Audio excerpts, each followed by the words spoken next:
विविध भारती।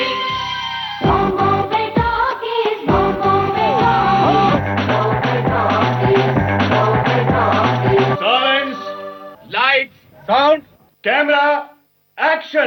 बॉम्बे टॉकीज कार्यक्रम में आज हमारे साथ हैं जाने माने लेखक और निर्देशक नीरज घाइवान। नीरज घाइवान ने इंजीनियरिंग की शिक्षा हासिल की है। उसके बाद उन्होंने एमबीए भी किया और कुछ बरस कॉर्पोरेट दुनिया में बिताए, लेकिन वहां उनका मन नहीं लगा और फिर वो चले आए फिल्मी दुनिया में। अनुराग कश्यप के साथ उन्होंने बतौर सहायक निर्देशक फिल्म मेकिंग के गुर सीखे और फिर बनाई अपनी फिल्म मसान। तू किसी रेल सी गुजरती है,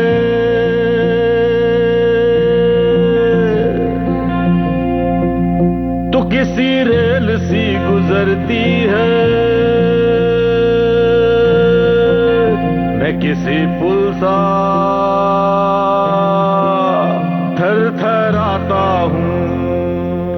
मसान के बाद उनकी अगली फिल्म बहुत बरस बाद आई जिसका नाम है होम बाउंड। इस बीच नीरज घाइवान ने अजीब दास्तान्स नाम की एक एंथोलॉजी में गीली पुच्ची नाम की एक शॉर्ट फिल्म बनाई जो बहुत चर्चित रही।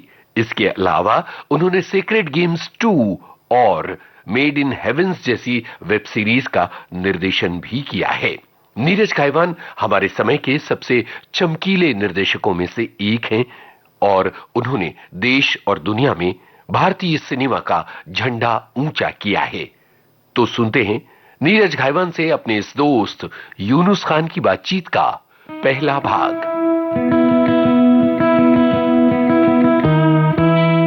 बहुत बहुत स्वागत नीरज आपका। Thank you. मैं बहुत खुश हूँ आपसे साथ बातचीत करने के लिए।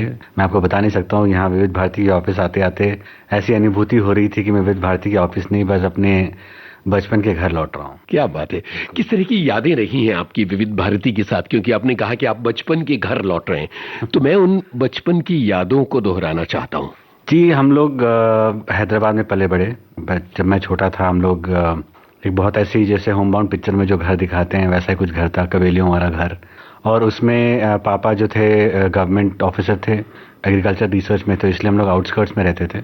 और मम्मी जो हैं, क्योंकि पापा की सैलरी इनफ नहीं थी हम 4 बच्चों के लिए, मेरी 3 बहनें हैं, स्मिता, शैलजा, वैशाली, हम सबकी पढ़ाई सबका ये, तो मम्मी ने टेलरिंग करना शुरू कर दिया था। और क्या था कि क्योंकि मेहनत का माहौल था और थोड़ा स्ट्रगल पीरियड था, हम लोग कोल्ड ड्रिंक्स भी बेचते थे, ये सब भी करते थे, तो घर में ऐसा माहौल था ना, तो घर जो बनाता था वो विविध भारती का संगीत था। वाह वाह। क्योंकि जब भी विविध भारती चलता था एक ऐसा लगता था चलो ठीक है, लाइफ में शायद जो भी टेंशन हो, पापा चाहे जितने भी काम को लेके त्रस्त हो, मम्मी चाहे कितनी त्रस्त हो, हम सब भी जितने परेशान हो, लेकिन जैसे ही बैकग्राउंड में अगर विविध भारती चल रहा है तो ऐसा लगता था कि यही घर है, ये होता है घर का एहसास। और जैसे मैं आपको बताना चाहूंगा कि इससे हमारी सुबह होती थी, वंदे मातरम जो सुबह सुबह आता था, उससे हमारी सुबह शुरू होती थी। विविध भारती की जो शुरुआत है वो वंदे मातरम से। वैसे वंदे मातरम की। और फिर जब शाम होती थी, हवा महल की जो रिंगटोन आता था, जो टोन आती थी बहुत अच्छी, वो जहन में बैठ गई है। जैसे मैं बोल रहा हूँ ना कि शायद मेरा ही नहीं, शायद कहीं सारे लाखों घरों में ये होता होगा कि आपके घरों में शायद जैसा भी माहौल हो, लेकिन एक लता का गाना या हेमंत दा का गाना या गुलजार साहब का कोई गाना चल जाए तो घर एकदम से शांत हो जाता है। तो शायद यही प्रवृत्ति मेरी रही है। इसके कारण मैं ये भी करता हूँ कि मैं फिल्म सेट्स पे काफी गाने चलाता हूँ। गजब। जी, मेरे साथ ये ऐसा शायद विविध भारती की देन होगी, क्योंकि बचपन में ऐसा सीखा था, क्योंकि जब गाने चल जाएंगे तो घर में सब सही हो जाएगा, कोई उत्तेजित नहीं होगा। तो अब जैसे किरदारों को लेके मैं इस किरदार के लिए एक प्लेलिस्ट बनाता था। अच्छा। और हर किरदार के लिए अलग प्लेलिस्ट, हर सीन के लिए एक प्लेलिस्ट बनाता था। तो उनको उस माध्यम में जोड़ने के लिए काफी कुछ मुझे काम आता था। क्या बात है। जी, जैसे अब मैं उनको, जब मैं होम बाउंड फिल्म बना रहा था तब मैंने उन्हें काफी सारे ब्रीफ दिए। मैंने बहुत फिलोसॉफिकली फिल्म की बात करता था, लेकिन मैंने बोला कि ये सब बोलने के बजाय अगर मैं बोलूंगा कि फिलोसॉफिकली ये फिल्म एक गाने में है। और वो गाना है जो मेरा ऑल टाइम फेवरेट गाना है, वो है राह पे रहते हैं। वाह। गुलजार साहब का गाना है, नमकीन फिल्म का गाना। नमकीन। अब जैसे आप देखेंगे मैंने कई बार, स्पेशली ईशान का जो किरदार है शोएब, उसके किरदार में ये गाना मैंने उसे बहुत प्ले किया। और मैं जब क्लाइमैक्स शूट हो रहा था ब्रिज पे, जब वो बहुत एक संजीदा सीन जो उसने बहुत बखूबी निभाया है, वो जब कर रहा था ना, तब मैंने ये गाना प्ले किया। ओह जी बिल्कुल, तो वो एकदम से वो हो गया था। तो ऐसी मैं कह रहा हूँ कि मेरी एक और धारणा भी ये रही है ना कि हम शायद हमारी जो यादें जुड़ी होती हैं, जैसे अब मेरा बचपन का घर वो नहीं रहा अभी, जहाँ हम दोस्तों यारों के साथ बैठते थे, वो अड्डे नहीं है अभी। दोस्त यार भी बदल गए हैं, है ना। हम लोग खुद बदल गए हैं, हम लोगों की परिभाषा बदल गई है। लेकिन पता है एक चीज जो कायम रहती है, किसी एक गाने का जो आपको अनुभूति हुई थी उस वक्त, वो आप अभी सुनेंगे तो आपको वैसी अनुभूति होगी। बहुत प्यारी बात है। मैं हमेशा कहता हूं कि गाने जो हैं वो हमारे अतीत की पुनरावृत्ति है, है ना। हम अपने अतीत में ले जाते हैं, वो हमारे रेफरेंस पॉइंट होते हैं। और इसी माध्यम से संगीत हमारा बेस्ट फ्रेंड होता है। बिल्कुल, क्योंकि वो कभी नहीं बताता है। एक गाने को सुन के जो अनुभूति मुझे शायद 19 साल की उम्र में हुई थी, वही मुझे अभी भी होती है कि मुझे वो सारे मंजर आ जाते हैं और वही छवि एकदम सामने आ जाती है। तो एक तरीके से आपको टाइम ट्रैवल करने के लिए द इजीएस्ट वे इज की म्यूजिक। क्या बात है। आपने नमकीन के गाने का जिक्र किया, तो वो गाना यहाँ सुनवाते हैं और फिर आगे की बातें करते हैं।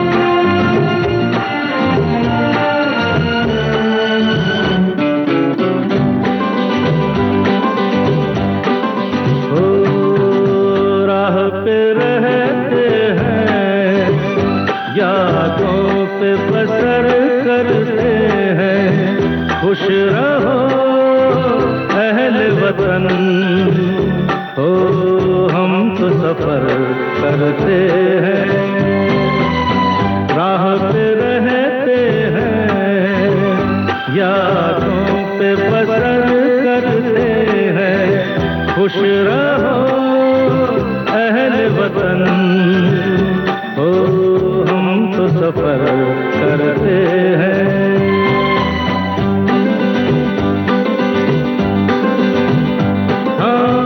जल गए जो धूप में तो छाया हो गए, जल गए जो धूप में तो छाया हो गए।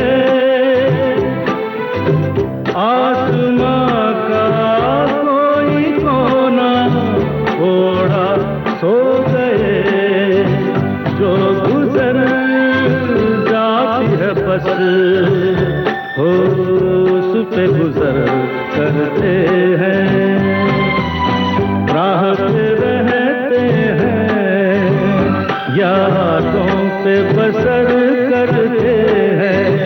खुश रहो अहले वतन, हो हम तो सफर करते हैं।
करते हैं, राह पे रहते हैं, यादों पे बसर करते हैं। खुश रहो अहले वतन, हो हम तो सफर करते हैं। राह पे रहते हैं, यादों पे बसर करते हैं। खुश रहो अहले वतन, हम तो सफर करते हैं। जब आपने इस गाने को होमबाउंड के उस कैरेक्टर से जोड़ा शोएब से, तो एकदम से एक घंटी बजी कि कैसे गाने कैरेक्टर को डिफाइन कर सकते हैं जो ऑलरेडी किसी और फिल्म में किसी और कैरेक्टर के लिए आ चुके। ये बिल्कुल नई बात है।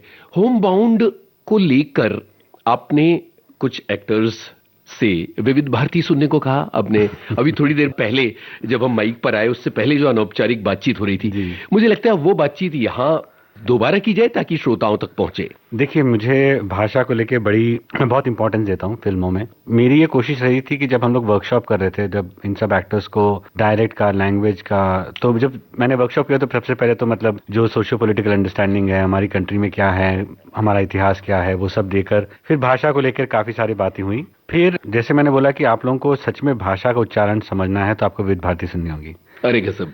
जी, मैं मेरे एक्टर्स को बोला हूँ कि मतलब आपको सुनना होगा, स्पेशली जानवी को। और उसको मैं बोलता था कि तुमको ये एक प्रोग्राम सुनो, सखी सहेली। अरे क्या बात है। जी, क्योंकि उसमें जो उच्चारण है, उसमें जो संवाद हैं, हाँ मतलब रोजमर्रा की चीजें हैं, औरतों को लेके काफी विषयों की बात होती है, लेकिन ये कि देश के कोने कोने से औरतों के अभिप्राय, उनकी जीवन को लेके जो परिभाषा है, उस सबको सुनना। और जानवी को ये पहली बार जब उसने सुना तो उसने लगा कि सर ये बहुत ज्यादा ऊपर जा रहा है मेरे सर से। मैंने लेकिन सिर्फ सुनो, क्योंकि अनकॉन्शियसली तुम्हारे माइंड में वो जाता रहेगा। तो ये तो मेरी खुद की भी वो है, क्योंकि शायद मैं हमारी फिल्म इंडस्ट्री में बड़े गर्व से कहता हूँ कि मतलब मैं शायद कुछ कम लोगों में हूँ जो अभी भी विविध भारती सुनता हूँ। मेरे गाड़ी में सिर्फ विविध भारती चलता है। क्या प्यारी बात है। होम बाउंड की बात की है तो मुझे लगता है कि इस बातचीत को हम इसी सिरे से पीछे की तरफ लेके जाएंगे। होम बाउंड आपकी सबसे चर्चित, सबसे रीसेंट फिल्म है और ऑस्कर की शॉर्टलिस्ट तक वो फिल्म गई है। हमारे देश के लिए, हम सब के लिए गौरव की बात है। इसका आइडिया कहाँ से शुरू हुआ था? इसका आइडिया देखिए ऐसा है कि हमारे जो एक प्रोड्यूसर है सुमेन मिश्रा, उन्होंने मुझे बशारत पीर की एक आर्टिकल है, उनका एक एसे है जो न्यूयॉर्क टाइम्स के लिए लिखा था उन्होंने। कोरोना काल की एक कहानी थी जिसमें एक मुसलमान और एक दलित लड़का था जो कोरोना में फंस गए थे और अपने घर नहीं जा पाए थे। फिर उनकी जो जर्नी रही थी उसके बारे में कहानी थी।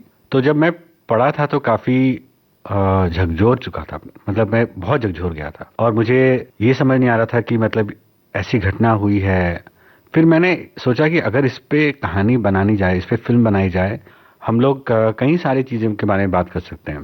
पहले तो ये जो मेरा एक खलन रहा है हिंदी फिल्म इंडस्ट्री से, हमारी फिल्मों से गांव लुप्त हो रहे हैं। देखिए, हमारी 60-70% आबादी गांव में रहती है, लेकिन हम कहानियां सिर्फ अर्बन स्पेसेस की बात करते हैं, चमक दमक वाली कहानियां। हाँ, या फिर अगर स्मॉल टाउन की बात करें, स्मॉल टाउन में भी कैसा होगा कि उस पे भी एक गेज रहेगा, देखो ये कितने अल्लड़ हैं, देखो इनको अंग्रेजी नहीं आती, देखो कितनी फनी है। उनके पॉइंट ऑफ व्यू से भी कभी कहानी नहीं बनती ज्यादा। उसके ऊपर तो गांव तो सिर्फ एक एग्जॉटिक लेंस के थ्रू ही बनता है। ये पहला था। दूसरा ये था, मैं ये देखता था कि जब भी हम लोग शहरी लोग हाशिए पे रहने वाले लोगों की बात करते हैं, चाहे वो रिलीजियस माइनॉरिटी हो, चाहे वो कास्ट माइनॉरिटी हो, चाहे वो सेक्सुअल माइनॉरिटीज हो, एथनिक माइनॉरिटीज हो, चाहे जो भी हो, या माइग्रेंट्स हो, हम लोग कभी भी उनकी बात जब करते हैं तो हम आंकड़ों में बात करते हैं, स्टैटिस्टिकल एनालिसिस करते हैं। क्यों? क्योंकि शायद हमको बहुत गिल्ट फील होता है और उस गिल्ट से हमको दूर बचना है।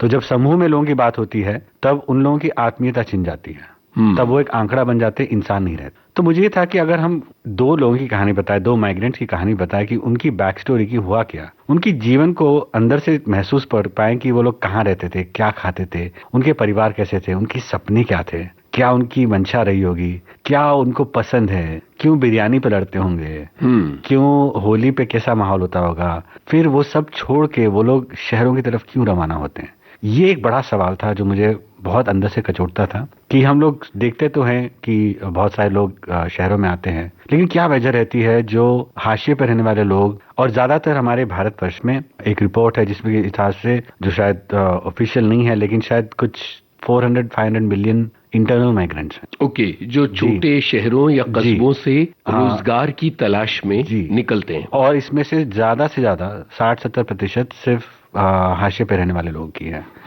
वो इसलिए भी है क्योंकि आप शहर जाना एक रोजगार का ही शोध नहीं है, एक पहचान का शोध है। वो एक अपने आप को, क्योंकि शायद आप जहाँ रहते हैं वहां पे आपकी पहचान को लेकर काफी सवाल उठते होंगे, आपको शायद अनदेखा कर दिया जाता होगा, या फिर शायद आपको बोला जाता हो कि आप यहाँ वेलकम नहीं है। शहर में जाकर गुमनामी में आप अपनी पहचान बना लेते हैं कि इतने सारे लोग हैं, मैं बस काम कर लूंगा तो मुझे ये नहीं पूछेगा भाई तुम्हारा सरनेम क्या है, तुम्हारी कौम कौन सी है। उसमें यही होगा कि मैं इलेक्ट्रीशियन हूँ, मैं घर पे आऊंगा, काम करूंगा, चला जाऊंगा, मैं आपके यहाँ पे खाना डिलीवर करने आया हूँ। लोग देखते भी नहीं है, नाम भी नहीं, नाम पूछना तो दूर की बात है, चेहरा भी याद नहीं रहता, चेहरा भी याद नहीं रहता है। तो उस गुमनामी में शायद उनको एक पहचान मिल जाती है कि वो अपने घर पैसे भेज सके और उनको कोई सवाल नहीं करता है उनकी पहचान को लेके। ये बड़ी अजीब विडंबना है, देखिए कि उनकी पहचान उससे बन गई है कि वो गुमनाम और विलुप्त हो गए हैं। असल में तो पहचान खो जाना ही पहचान बनना है यहाँ पर। बिल्कुल।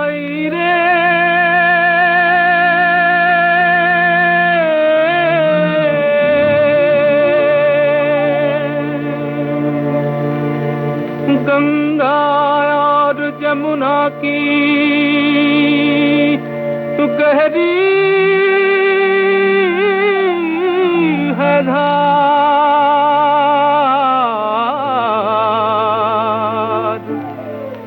आगे या पीछे सबको जाना है पार।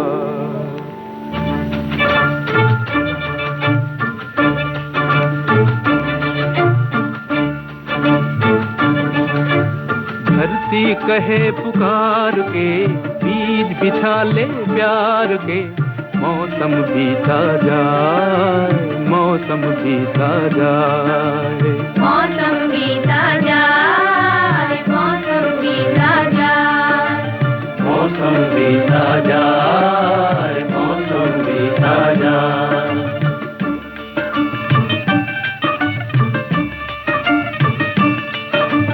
अपनी कहानी छोड़ जा, कुछ तो निशानी छोड़ जा, कौन कहे इस ओर तू फिर आए न आए। मौसम बीता जाए, मौसम बीता जाए, मौसम बीता जाए, मौसम बीता जाए।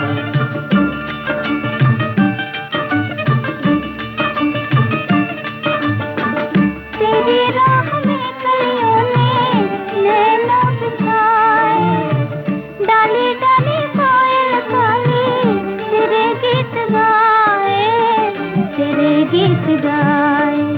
अपनी कहानी छोड़ जा, कुछ तो निशानी छोड़ जा, कौन कहे तो तू फिर आए ना आए। मौसम बीता जाए, मौसम बीता जाए, ओ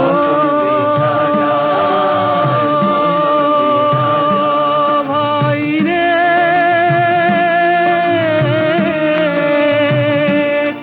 नीला अंबर मुस्काए, हर सांस तराने गाए, हाय तेरा दिल क्यों मुरझाए। ओ बनती बनती पे तू भी कोई गुन बजा ले भाई, तू भी मुस्कुरा ले। अपनी कहानी छोड़ जा, कुछ तो निशानी छोड़ जा, कौन कहे इस ओर तू फिर आए ना आए रे भाई रे।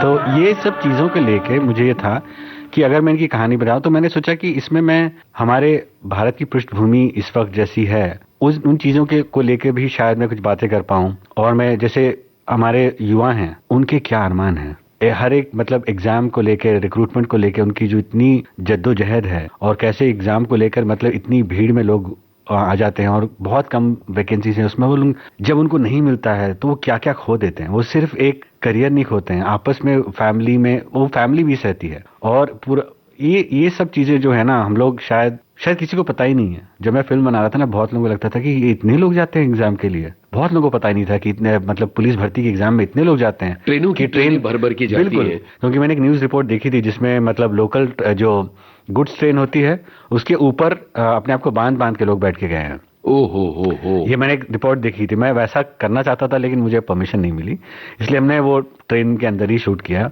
तो यही था कि यथार्थ जो है उसको लेके होमबाउंड बनाई जाए। इसका उद्देश्य देखिए, हम सब का फिल्म इंडस्ट्री जुड़े हैं हम लोग, हमारी करियर्स हैं, हमारी कंटिन्यूटी है कि भाई मैं फिल्में करूं, मुझे एक और फिल्म बनानी है, इन एक्टर्स की है। हमने सबने ये मान लिया था ये फिल्म बनाना उस सब चीज से बड़ी है। क्यों?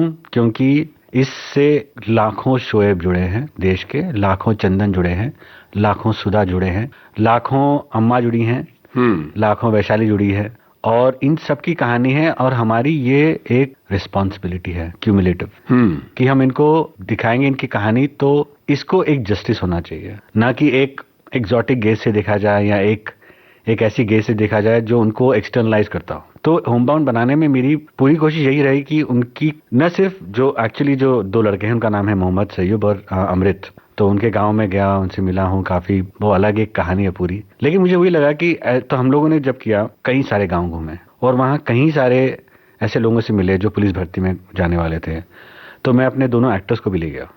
अच्छा जी, क्योंकि मेरी ये धारणा रही है कि मैंने उनको पहले ही बोला था कि तुम दोनों बहुत अच्छे एक्टर्स हो, तुम नामी एक्टर्स हो, तुम लोग बहुत अच्छा करोगे, इसमें मेरी कोई शक नहीं है। लेकिन मैंने बोला उससे बड़ी चीज ये है कि आपको इन कहानियों को उनकी जो लिव्ड रियलिटी है उसके करीब पहुंचना है, क्योंकि आप रिप्रेजेंट कर रहे हो। तो ये बहुत बड़ी रिस्पॉन्सिबिलिटी है आपकी। तो आप जितना इसको अंदर महसूस करेंगे, मेरे लिए वो ज्यादा इंपॉर्टेंट है। मतलब एक्टर्स तो हैं, मैं भी स्टेजिंग कर लूंगा, लेकिन जरूरी ये था कि वो जितना करीब हो सके। तो हम लोग यूपी गए, बाराबंकी, इन सब गाँव में गए, वहाँ बहुत घूमे। हर एक गाँव में जाते हम लोग, गाँव वालों के साथ बैठते, और वहाँ पे ऐसे किस्से हैं, मैं आपको क्या बताऊं यूनुस भाई, कि जैसे मैं आपको कुछ किस्से सुनाऊंगा। चलिए ठीक है, हर गांव में जाते थे, वो अपना अपना बताते थे, हम यहाँ रहते हैं, ये करते हैं, पुलिस भर्ती के लिए क्या क्या। अब जैसे एक पुलिस भर्ती के लिए एक लड़के ने हमें बताया कि जी अभी आप क्या करते हैं। तो नहीं, मैं पुलिस भर्ती एग्जाम दिए पर लेकिन नहीं हो पाया, मेरा हाइट की वजह से नहीं हो पाया। तो अभी आप क्या करते हैं? तो उन्होंने बोला कि मैं इस वक्त ट्रेनिंग देता हूँ हमारे गाँव के बच्चों को पुलिस भर्ती के लिए, एग्जाम के लिए उनको कोचिंग देता हूँ निःशुल्क, और दिन में मैं रेडी चलाता हूँ, खिलौने बेचता हूँ। और उसी गांव में एक और सज्जन मिले, एज उनकी काफी हो चुकी थी, वो और उनका भांजा दोनों पुलिस भर्ती एग्जाम दे रहे थे। तो उनके मैं घर गया, काफी अच्छा घर था, बहुत सारे घोड़े हैं, ये सब काफी मतलब अच्छा माहौल था। तो उन्होंने मैंने पूछा कि आप क्यों देना चाहते हैं पुलिस भर्ती? उनके हमको देश के लिए अपने आप को ये करना है। तो देखिए प्रायोरिटीज कितनी अलग हैं, लेकिन मंशा एक ही है, सबकी मेहनत एक ही है। और ये तो हुआ कि पुलिस भर्ती का। फिर मैंने उनको बोला कि आप लोगों को इस गांव का सदस्य बनाऊंगा। तो जैसे ही मैंने कॉस्ट्यूम डिजाइनर को, मेरे हैं रोहित चतुर्वेदी, उनको मैंने बोला कि इनके कॉस्ट्यूम्स मुझे बना के दे दो पहले ही, शूट के पहले। तो इनकी एजिंग में भी बहुत ज्यादा घुस जाता हूँ, 3-4 बार एजिंग करना है वगैरह। उनको फिर जब मैं गाँव में ले गया, मैंने बोला कि तुम लोग अपने कपड़े नहीं पहनोगे, तुम लोग किरदार के कपड़े पहनो और चप्पल पहन के जैसे हैं वैसे। तो उनको काफी और इजी हुआ, क्योंकि मैं नहीं चाहता था कि वो जैसे हम लोग शहरी मतलब गॉगल्स पहन के, जीन्स पहन के गाड़ी से उतरेंगे और बहुत गर्मी हो रही है सब बोलेंगे, तो ये नहीं चाहिए था। तो जैसे जैसे गए, तो एक गांव में हम लोग गए, वो इतना खूबसूरत गांव था, मतलब आम के बागान के बीच में गांव था। वाह जी, वहां पे हमने गए, तो वहां एक परिवार ने बोला कि हम आपके लिए खाना बनाएंगे। तो मैंने खुद ही बोला था कि हम लोग पैसा देते हैं उनको, मुझे बाहर का खाना नहीं खाना है, किसी गांव में जाके खाना, क्योंकि मैं चाहता था कि ये लोग महसूस करें। तो वहां पे जो एक बहुत ही छोटा सा घर था, और बिल्कुल मेरे घर की मुझे याद आई, क्योंकि उस घर में भी 3 बहनें और एक भाई था। और वो इतना सुंदर, जो भाभी थी वो सब चीज मतलब गांव से यहीं से तोड़ के लाई, सब सब्जी दूध सब यहीं पे, और वहीं पे उन्हें छोले पूरी बनाई और 3 तरह की सब्जियां बनाई और रबड़ी बनाई। जब मैं खाना शुरू किया तो मतलब मैंने सोचा कि तुम लोग अपना देखो जो करना है, मैं यहाँ पे मतलब मुझे टोको मत। और वो शायद मेरी जिंदगी का सबसे अच्छा भोजन रहा होगा, क्योंकि मैं खाते खाते मैं भावुक हो रहा था। तो मुझसे रहा नहीं गया, मैंने होने के बाद जो आदमी था जिसने बनाए थे उसको मैं गले लिपट गया। उसने मुझे बोला कि भैया देखो ऐसा है, आदमी गरीब हूँ लेकिन खाना बहुत अच्छा खिलाऊंगा। वाह मेरे आंसू निकल गए, उसके भी आंसू निकल गए।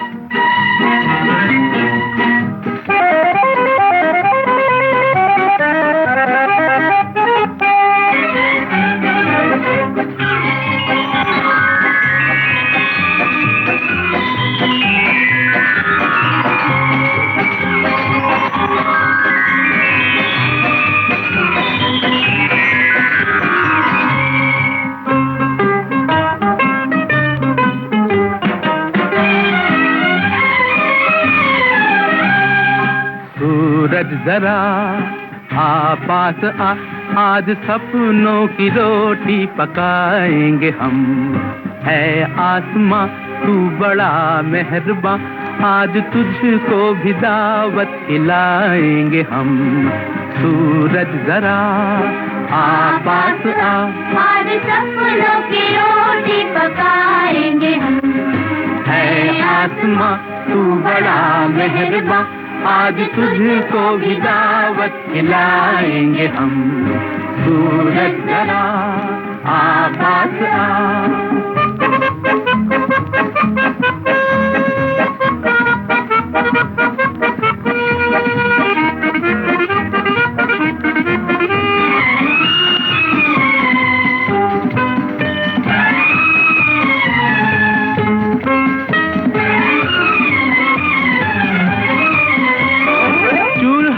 ठंडा पड़ा और पेट में आग है, गर्मा गर्म रोटियां कितना हंसी ख्वाब है।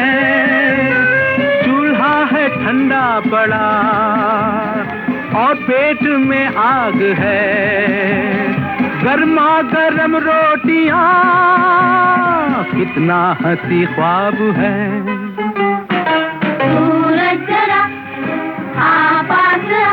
आज सपनों की रोटी पकाएंगे हम। है आसमां तू बड़ा मेहरबां, आज तुझको भी दावत खिलाएंगे हम। सूरज जरा आ पास आ।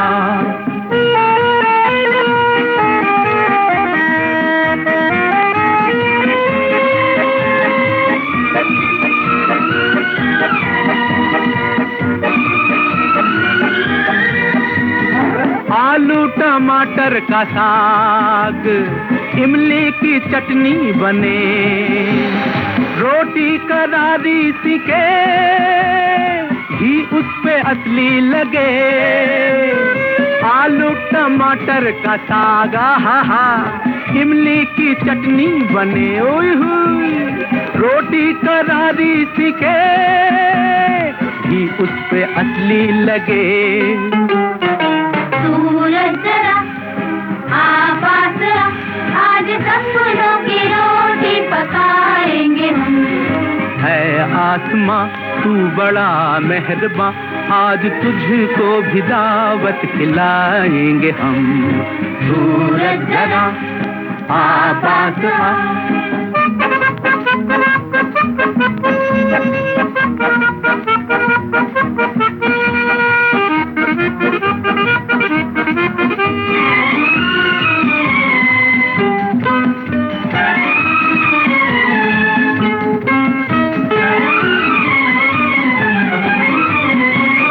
बैठे कहीं छाँव में आज पिकनिक सही, ऐसे ही दिन की सदा हमको तमन्ना रही। बैठे कहीं छाँव में आज पिकनिक सही, ऐसे ही दिन की सदा हमको तमन्ना रही। सूरज जरा आ पास आ, आज सपनों की रोटी पकाएंगे हम। है आसमां तू बड़ा मेहरबां, आज तुझको भी दावत खिलाएंगे हम। ला ला ला ला ओहो ला ला ला आहा ला ला ला ला ला ला ला ला ला ला हो हो हो हो हो।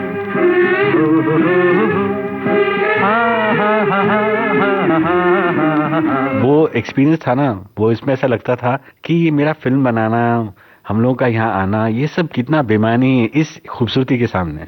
क्या प्यारी बात है जी, वाह। और एक और लास्ट किस्सा।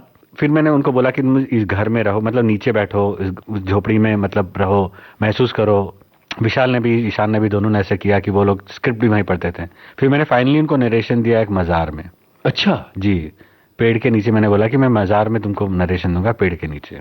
और जैसी स्क्रिप्ट खत्म हो रही थी बारिश होने लग गई, और लास्ट के जो 20 पन्ने थे वो फिर मैंने बोला चलो चलो जल्दी गाड़ी में बैठ जाते हैं। गाड़ी में उनको मैंने नरेशन दिया, और जैसी फिल्म खत्म हुई नरेशन दोनों पीछे बैठे थे, मतलब 1 घंटे तक हम लोग कोई बात नहीं कर पाया। और फिर मैंने चलाया राह पे रहते हैं।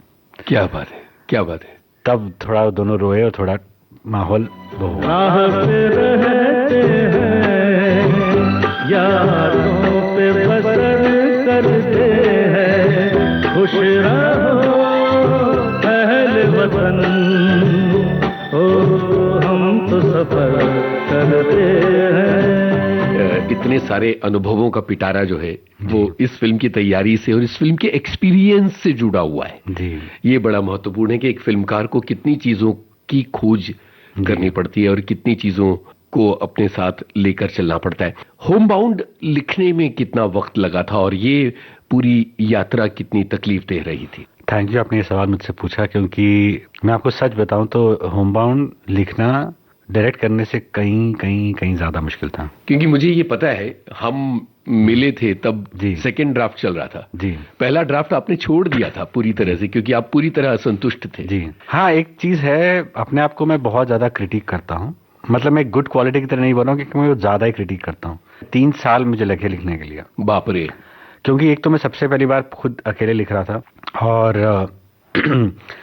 तब ये हुआ कि पहला साथ जुड़ा सुमित रॉय, जो मेरे साथ स्टोरी में जुड़े, और हमारे साथ एक शोएब नज़ीर हैं, वो मैसेज करते थे, वो भी एक बहुत अच्छा बाउंसिंग बोर्ड थे।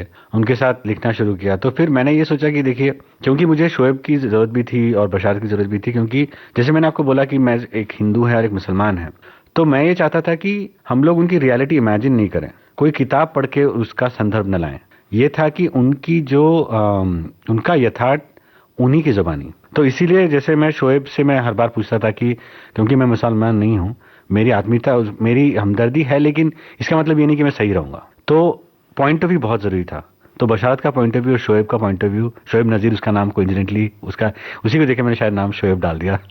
तो उससे भी मैं काफ़ी सारे पॉइंट ऑफ व्यूज लेता था कि ये हम लोग, मैं लिख रहा हूँ तो ये सही है कि नहीं। और फिर जब बात आई चंदन के किरदार की, जो एक दलित लड़का है जो अपनी ही आइडेंटिटी को लेके काफ़ी परेशान है, तो मैंने सोचा कि इसको कहानी बोलने के लिए शायद मैं अपने आप के अंदर झकझोर के देखूं। जैसे मैं बचपन में क्या होता था कि मैं एक दलित परिवार से आता हूं, तो क्या हो गया कि पता नहीं हमारे दिमाग में बैठ गया था कि हमारे लास्ट नेम से लोगों को पता चल जाता है। भारतवर्ष में आप जानते हैं कि नाम सुन के आपको पूरी हिस्ट्री, आपकी उनकी पूरी जीनोलॉजी समझ में आ जाती है। ठीक है। तो ये जैसे मैंने मार्टिन स्कॉर्सेज़ी के इंटरव्यू में भी कहा था कि शेक्सपियर कहते हैं व्हाट्स इन अ नेम, उनको भारत में आके देखना चाहिए। इससे होता था क्या कि मैं बचपन में वो डर बैठ गया था, तो मैंने एक झूठ बना लिया। मैंने अपने आप को सवर्ण बताया। ओके। जी, स्कूल में, कॉलेज में 35 साल मैं झूठ चलाता रहा। ओहो जी। और ये झूठ अपने आप में मुझे इतना अंदर से खोखला कर चुका था। बच्चे पूछते थे तो बोलता था हाँ मैं ये हूँ। फिर मेरी दीदी ने समझाया कि यार वो सब कभी कभी पूछते हैं, गोत्र भी पूछ देते हैं, तो ना भारद्वाज बोल दिया करो, तो वो सबका रहता है। ऐसे करके मैं काफ़ी रट लिया था ये क्या बोलना है। कंफ्यूज हो जाते तो मैं बोलता था नहीं वो मेरी मम्मी ब्राह्मण है, वो देश पांडे हैं, ऐसा है, ऐसे कुछ बोलता था। तो देखिए, जब आप एक झूठ की जिंदगी बिताते हैं ना, तो आपको लगता है चले ठीक है, ये मंजर तो टल गया, लेकिन आपको अंदर से बहुत खाली कर देता है। आपकी पहचान विलुप्त हो जाती है। आपको हर पल ये डर रहता है कि इस वक्त शायद मेरे दोस्त को पता चल जाएगा कि मैं कौन हूँ और ये दोस्ती यारी टूट जाएगी। मुझे ये लोग अभी जो साथ में बिठा रहे हैं, साथ में मेरे साथ होमवर्क कर रहे हैं, साथ में मेरे साथ पढ़ाई कर रहे हैं, जेईई की प्रिपरेशन कर रहे हैं, ये सब कर रहे हैं, शायद वो नहीं करेंगे। और यही डर रहा बाकायदा मसान बनाते समय। यहाँ तक? जी बिल्कुल। सब मरुन को भी नहीं पता था, किसी को नहीं पता था। मैं जब मसान बना रहा था तब हुआ ये। बनारस शहर से भी मेरा एक बहुत ही निजी रिश्ता है। उसको मैं रिश्ता ही बोलूंगा, वो शहर कुछ अलग है। तो वो इसलिए क्योंकि वहां पे इतने लोग मुझसे प्यार में पड़ गए थे और इतने लोग अपने घर फ्री में दे रहे थे शूट करने के लिए। बोलते भैया जी आप बस सर पे हाथ रख दो, आप जो बोलेंगे होगा।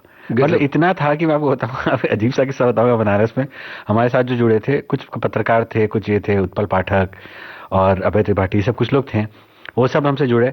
और ऐसा भी होता कि मैंने बीच में एक बार मैंने बोला कि देखिए मुझे यहाँ आपके शहर में कुछ नॉनवेज मिलता नहीं है, मुझे बिरयानी खाने का बड़ा शौक हो रहा है। वो रात के 2-3 बजे किसी के घर गए, किसी हलवाई को उठाया और उससे बनवाई। गजब गजब। जी, इतना प्यार, इतना ये सब था। और मुझे एक ही डर था, एक बार इनको पता लग गया तो ये सब छूट जाएगा। अरे यार, मेरी फिल्म बंद हो जाएगी।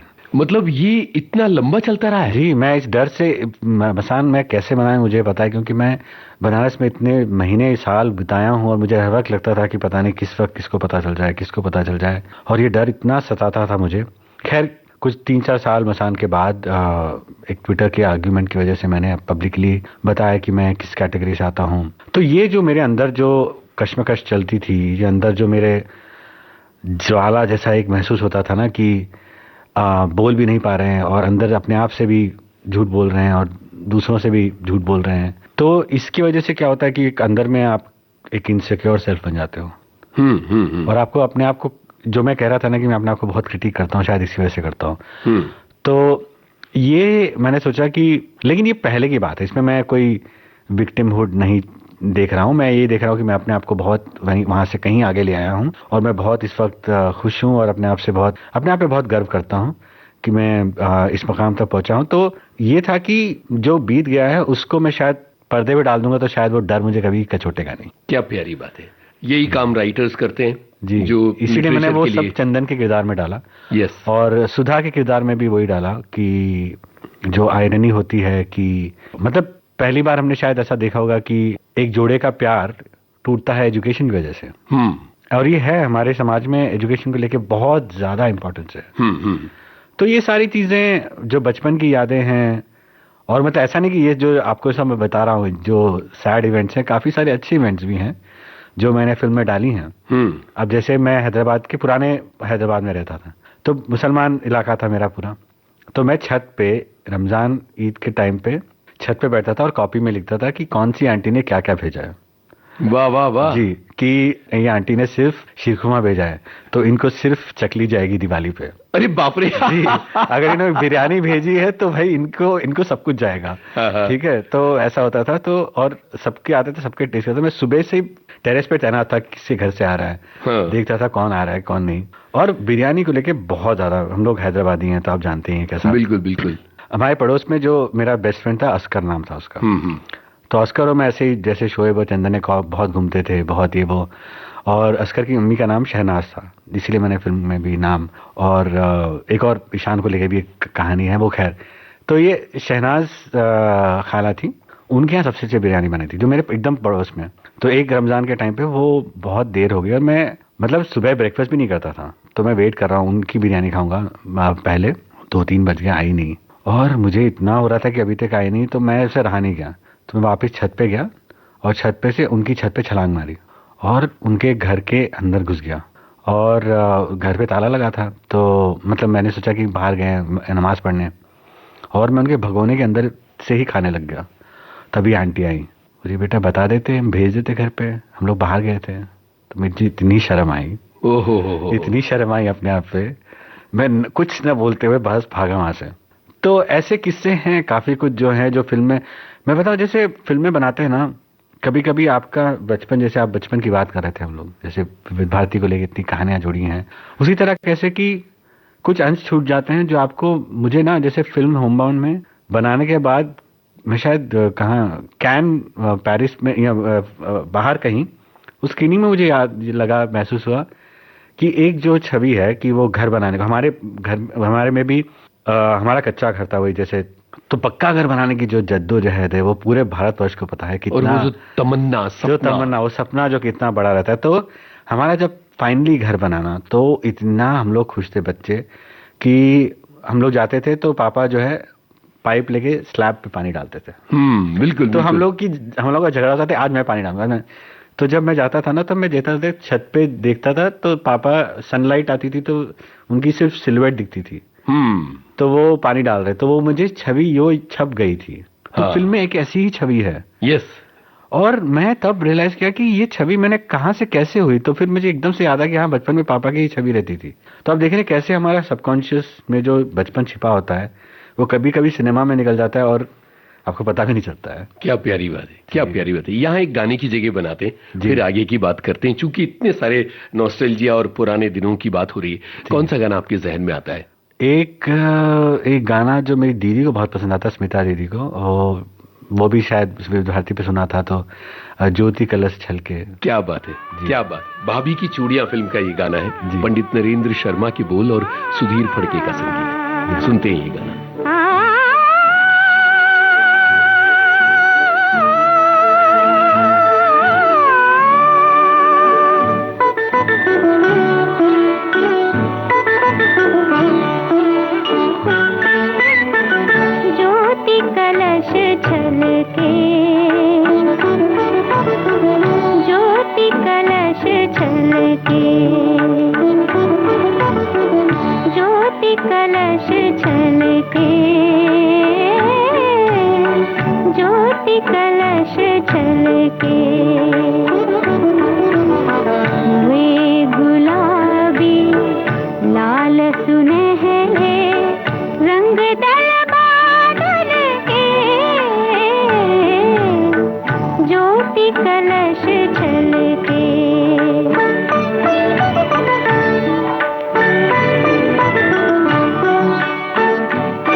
ज्योति कलश छलके सुबह होने का गाना है ना।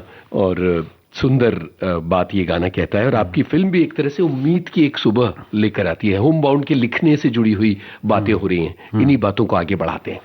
जी, जो लिखने का सफर रहा वही तो मैंने ये किया कि क्योंकि लिव्ड रियलिटी को दर्शाना था तो मैं असली संवाद देना चाहता था। और जैसे हम लोगों ने लोगों से भी पूछा कि आपको जो हाशिए के लोग हैं जिनको हम दिखा रहे हैं उनके समाज में जाके उनसे पूछा गया कि आप लोगों को क्या क्या सुनने को मिला है, क्या क्या देखने को मिला है। उसी का एग्जैक्ट फिल्मांकन हुआ है। उसको रिक्रिएट, उसको फैब्रिकेट नहीं किया मैंने, जो मैंने सुना है उन्हीं को। तो लिखते समय जो ये था ना कि, और ये डर, क्योंकि मैंने आपको बताया मेरा अंदर जो डर छिपा रहता है, तो उसको मुझे इतना लगता था कि, और मुझे ये लगता था मैं फेल कर जाऊंगा क्योंकि इस बार मेरे साथ वरुण ग्रोवर नहीं है, क्योंकि इस बार मैं खुद लिख रहा हूँ। तो वो डर इतना अंदर से था कि आप प्रोक्रेस्टिनेट करने लग जाते। यहाँ ये याद दिला दें कि मसान वरुण ग्रोवर ने आपके साथ लिखी है। जी, जिसकी बात हम आगे चल के करें। जी बिल्कुल। तो ये था कि तो मैं क्या करता था कि सुबह 4 बजे उठता था, कभी कभी 3 बजे उठ जाता था, क्योंकि वो आपको एक मसल मेमोरी है ना कि बचपन में पढ़ाई में एकेडमिया से आता हूँ।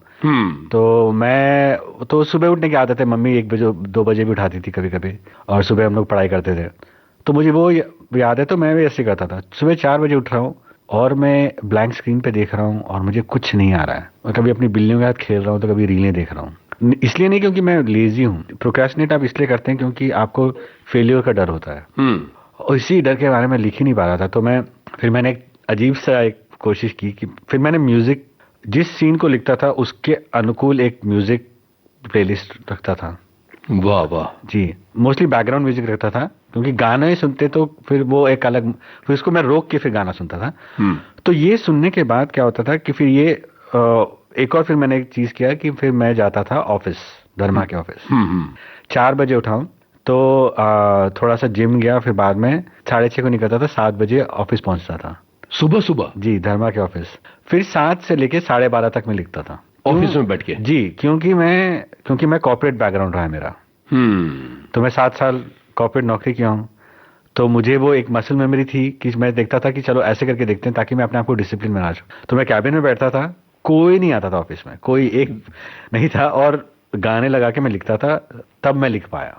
गजब। जी, और याद करना कि क्या क्या बचपन के पल थे, कैसे कैसे हुआ, क्या क्या, उन सब चीज़ों को याद करके, सच में गानों का बहुत योगदान रहा है मेरे फिल्म करियर में। क्योंकि देखिए 300-400 पेज का संवाद आपको उतना, या 3-4 घंटे का किसी के साथ बात करके जो संवाद होता है, उसमें शायद आपको इतनी फीलिंग नहीं आएगी जितना एक गाना 3 मिनट में आपको दे देता है। बहुत प्यारी बात है। उसमें बहुत सारी चीजें जुड़ी होती हैं जो आप आर्टिकुलेट नहीं कर सकते हैं, उस चीज को जो आप जो महसूस करते हैं गाने को लेके, वो आप क्या फीलिंग है वो नहीं बता सकते हैं। तो लिखने का जो सफर है इसलिए ज्यादा मुश्किल था क्योंकि ये मेरे पहला पड़ाव था। फिर मैंने डायलॉग्स भी लिखे, और जब लिखे फिर ऑफ कोर्स मुझे अपने आप पे कॉन्फिडेंस बिल्कुल नहीं था। हाँ, मतलब कुछ लोगों ने बोला कि अरे डायलॉग्स अच्छे लिखे हैं आपने, लेकिन मुझे पता था कि मुझ में ब्रेविटी नहीं है, मुझ में वो नहीं है। तो मैंने सोचा कि लेकिन इसमें वरुण का स्टैम्प तो चाहिए, क्योंकि वरुण हमारे दौर के सबसे अच्छे राइटर हैं। तो वरुण ने फिर डायलॉग्स पे एक अपना हाथ चलाया। फिर हमारे श्रीधर दुबे हैं एक, जो फिल्म में है, वो तो पहले कहानीकार रहे हैं, उसके बाद वो मेरे साथ कई सालों से जुड़े हैं। ठीक है, तो वो उन्होंने एक्चुअली डायलेक्ट एंड ये सब कोचिंग में, और उन्हीं के गांव में हम लोग गए थे, उन्होंने बहुत, उनका बड़ा योगदान है फिल्म में। तो उन्होंने भी थोड़ा डायलेक्ट में मुझे हेल्प किया, डायलॉग्स में ये सब, क्योंकि मेरी मूल भाषा हिंदी नहीं है। मैं जानता हूँ उस बात को। तो उसलिए ये था कि क्योंकि मैं ऑथेंटिसिटी को लेके, यथार्थ को लेके इतना मैं वो होता हूँ, तो मुझे लगता था कि मुझे इन दोनों का साथ जरूर चाहिए। तो ऐसा हमारा लिखने का सफर रहा। ये जगह फिर से एक गाने की जगह बनती है, क्योंकि होम बाउंड के लिखने के एक पूरे सफर को हमने यहाँ तक अपने इस इंटरव्यू में उकेरा है। एक गाने के सहारे आगे बढ़ा जाए। कभी हंसते बेवजह, कभी करते हैं जिरे, तेरे संग हम, तेरे संग हम। कभी बस निकल पड़े, दुनिया को कर पड़े, तेरे संग हम, तेरे संग हम। करीब हूँ तो सिर ये खाए तू, जो दूर हो तू सीधी राह पे भी यूं ही टेढ़े चले हम। कि गर्दा उड़े उड़े उड़े यार मेरे, यार मेरे, कि हम जो मुड़े जहाँ संग में मुड़े, यार मेरे, यार मेरे।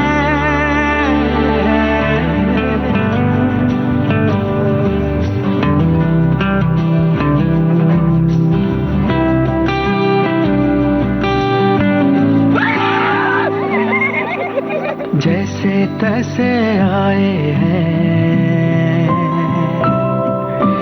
किस्मत कच्ची लाए हैं, सारे रास्ते थोड़े हमसे रहते हैं खफा, है खफा।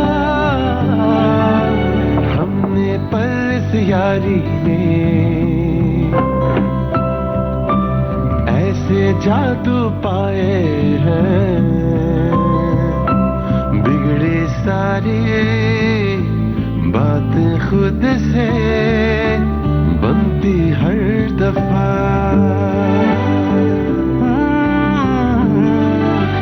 साथ रात भर बकवास हम करें, तेरे संग हम, तेरे संग हम।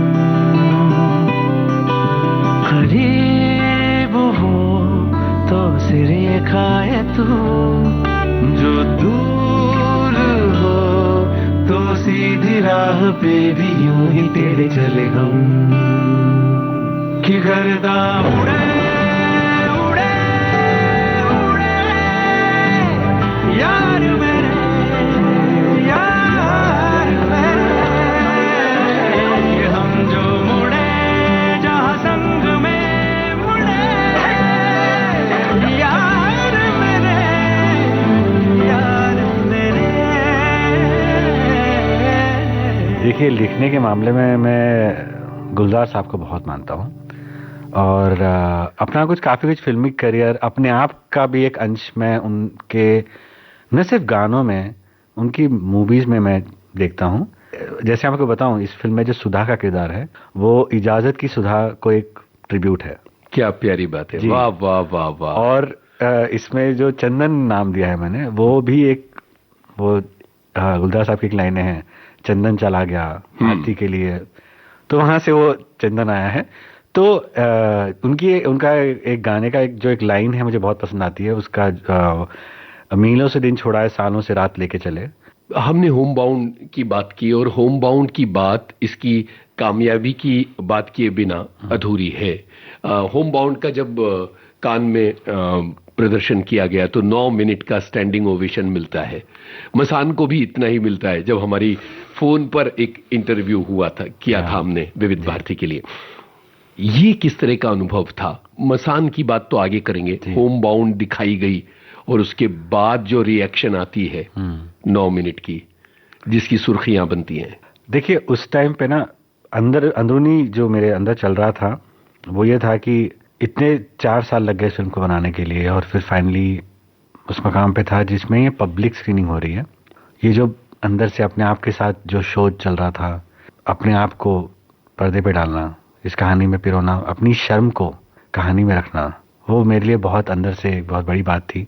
तो जब फिल्म पर्दे पे देखी तो अंदर से मैं भी कंप्लीशन वाला एहसास हुआ, मुझसे भी मेरा बांध खुल गया। चलो, वो तो मेरी बात थी, क्योंकि मुझे लगा फिल्म खत्म का एक यहाँ पे पब्लिक स्क्रीनिंग हो रहा है, तो मैं करण जौहर जो मेरे पास में बैठे थे उनको पकड़ के मैं बहुत बहुत रोया। लेकिन मैंने ये देखा कि फिल्म के दौरान बहुत कम इंडियंस हैं इसमें, और सब लोग निशब्द देख रहे हैं, और फिर सिसकियां सुनाई दे रही है, और जब खत्म हुई तो सब लोग ताली बजा रहे हैं। वो देख कर तो मतलब आपको मैं शब्दों में नहीं बता सकते कुछ चीजें, जो अनुभूति होती है ना, वो नहीं बता सकते। तो महसूस करने की बात। जी, मैं एक किस्से के साथ बता सकता हूँ। उसमें बहुत कुछ लोग थे, सिसकियां मतलब दहाड़े मार के रो रहे थे। उनके साथ भी शायद कुछ घटना घटी होगी, उनको मैं संभाल रहा था। तो एक अमेरिकन लेडी थी, तो वो मेरे पास आई और मतलब कांप रही थी। तो जैसे ही मैंने उनको पकड़ा, मैंने उनको मतलब कंफर्ट देने के लिए, वो उनका बांध खुल गया, वो बहुत दहाड़े मार के रोने लग गई, और मैंने उन्हें पानी दिया। ये वैसे 2-3 लोगों को पानी देना पड़ा, लेकिन पानी दिया। फिर वो, मैंने बोला कि फिर चली गई वो। फिर अकस्मात हम लोग किसी अगले दिन वहीं कैन में हम घूम रहे थे, तो हम वहाँ से दोबारा मुलाकात हो गई। तो मैंने उनसे पूछा कि आप का जो रिएक्शन था मुझे काफ़ी वो लगा, और कुछ पर्सनल होगा, आई एम सॉरी। तो नहीं, वो नहीं, मुझे भी नहीं समझ में आया था मुझे ऐसा क्यों हो गया था, लेकिन शायद मैं इस बारे में सोचती हूँ तो शायद उसने बताया कि वो एकेडमी ऑस्कर के उसमें काम करती हैं, और वो इरफान खान के साथ काफ़ी परिचित रही हैं। मतलब इंटरव्यूज़ करती थी उनको, उनका डेट्स वो सब देखती थी। और कोरोना काल के बाद जब हुआ था कि वो उनको फ़ोन कर रही हैं, फ़ोन नहीं उठा रहे हैं, उनसे टच ही छूट गया। फिर उन्हें अखबार में पढ़ा कि इरफान साहब का तो निधन हो गया। वो उस चीज़ को नहीं मान पाई, उससे नहीं सहा गया। वो, उसको एक खालीपन महसूस हुआ, उसको एक क्लोजर नहीं मिल रहा था। उन्हीं के शब्दों में बोलूं, उन्होंने बोला कि when I saw Homebound it felt like the perfect good by two Irfan, इसलिए आई ब्रोक डाउन। गजब। तो मैं ये सुन के तो मतलब मैं आपको क्या बताऊं, आप समझ सकते हैं कि बिल्कुल बिल्कुल कैसी फीलिंग होगी। तो ऐसे कई सारे, जहाँ पे भी हमने दिखाया है ना इस फिल्म को, वहाँ पे ऐसे ऐसे लोगों ने बताया है जो मैं आपको क्या बताऊं। एक लेडी थी जो लॉस एंजलिस में हमको मिली थी, वो आती थी उन्होंने मौन व्रत रखा हुआ है, अमेरिकन है, और वो बोल नहीं पाती, बिल्कुल नहीं बोल पाती हैं।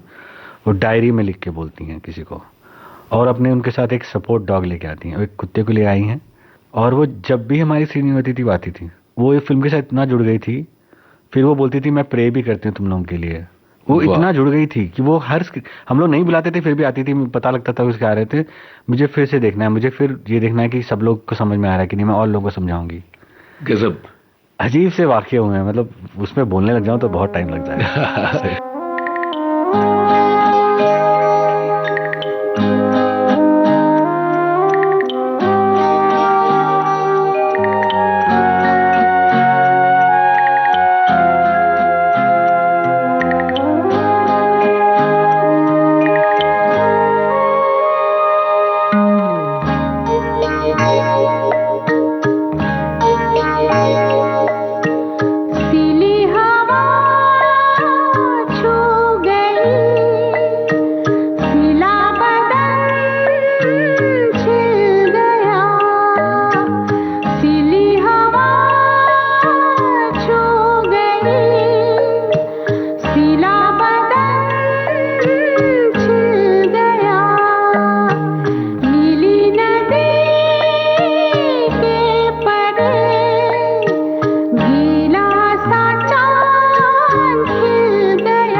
जाने माने लेखक निर्देशक नीरज घायवान से अपने इस दोस्त यूनुस खान की बातचीत का पहला भाग अभी आपने सुना।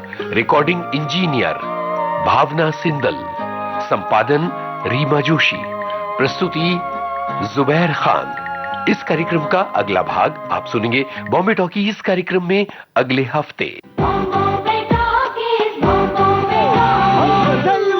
डिजिटल अपना बॉम्बे टॉकीज, पिक्चर ही कल्चर है अपना बॉम्बे टॉकीज।